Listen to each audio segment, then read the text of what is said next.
CM Revanth రెడ్డిపై BRS MLA Harish Rao అసెంబ్లీలో సెటైర్లు వేశారు. ప్రతిపక్షంపై సీఎం ఫ్రస్ట్రేషన్లో రగిలిపోతుంటారు.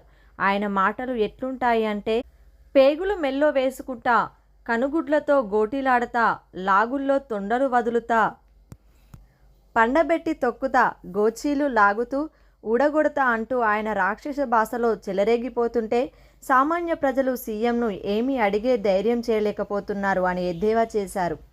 ఆయన మాట్లాడిస్తే ఇక ప్రతిపక్షం మీద రగిలిపోతారు, ఫ్రస్ట్రేషన్తో పగిలిపోతూ మాట్లాడుతుంటారు.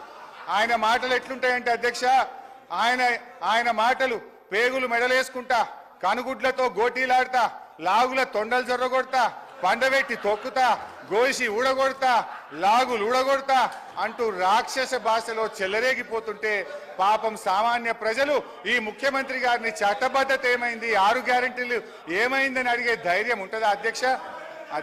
హరీశ్రావు గారు బడ్జెట్ పైన మాట్లాడండి. ఇది నేను మాట్లాడలేను. గౌరవ సభానాయకుడు అన్న మాటలే యాద్ చేసిన.